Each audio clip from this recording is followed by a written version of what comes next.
श्री गणेशाय नमः. नमस्कार मंडळी, रेखास किचनमध्ये पुन्हा एकदा तुमचे स्वागत.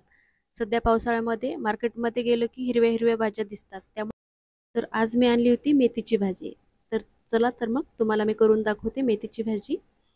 तर इथे मी मेथी स्वच्छ धुवून साफ करून घेतलेली आहे. एक बटाटा घेतलेला आहे, लसूण पेस्ट, हिरवी मिरची पेस्ट, हळद, जिरा आणि मीठ घेतलेलं आहे. कढईमध्ये तेल गरम झाले की आपण जिरा मोहरी टाकून घेऊयात. जिरा मोहरी चांगली तडतडली की आपण त्यामध्ये लसूण टाकणार आहोत. ॲक्च्युली लसूण कधी पण मी पूर्ण साल्ट काढत नाही, स्वच्छ धुवून घेते आणि थोडंसं साल्ट ठेवते मी. त्यामुळे थोडंसं चांगला गावचा असा फील येतो, टेस्ट थोडी वेगळी येते आणि हा गावचाच लसूण आहे. तर आता आपण यामध्ये लसूण टाकून घेतलेला आहे आणि नंतर मी बटाटा टाकलेला आहे.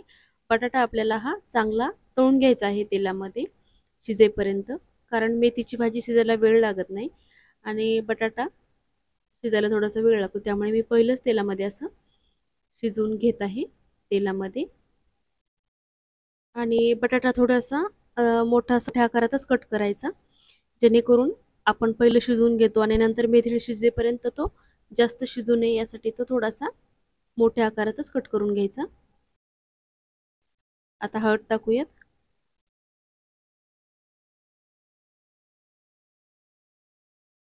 कढई थोडीशी गरम झाली होती, त्यामुळे लसूण थोडासा जास्त ब्राऊन झालेला आहे, करपलेलं नाहीये. पण हिरवी मिरचीची पेस्ट पण मी टाकली, थोडंसं तुम्हाला दाखवायला विसरली क्लिप. आता आपण यामध्ये मेथी टाकूया. मेथी मी 3-4 वेळेस चांगली स्वच्छ धुवून घेतलेली आहे. आता आपण हे मिक्स करून घेऊयात.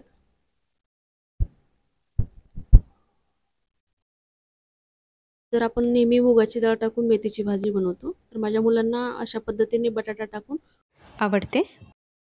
तर मग मी कधी आलटून पलटून करत असते, कधी या प्रकारे कधी त्या प्रकारे. तर आता आपण मीठ टाकून घेऊयात.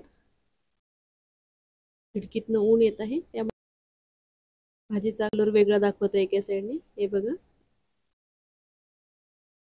तर आता मी शेंगदाण्याचं कूट टाकलेलं आहे आणि ही भाजी आपल्याला वाफेवर शिजवून घ्यायची आहे. पाणी अजिबात टाकायचं नाही भाजीला. ही भाजी पण आपल्याला ते सुटेपर्यंत छान शिजवून घ्यायची आहे. बघू शकता, आणि खूप टेस्टी लागते ही भाजी अशा प्रकारे बनवलात तर. पाणी पूर्ण आटेपर्यंत आपल्याला भाजी ही हाय फ्लेमवर शिजवायची आणि नंतर फ्लेम स्लो करायची. तुम्ही बघू शकता, छान असं तेल सुटलेलं आहे भाजीला. मस्त आपली अशी ही भाजी, मेथीची भाजी तयार झालेली आहे. टिफिनसाठी खूप बेस्ट पर्याय आहे.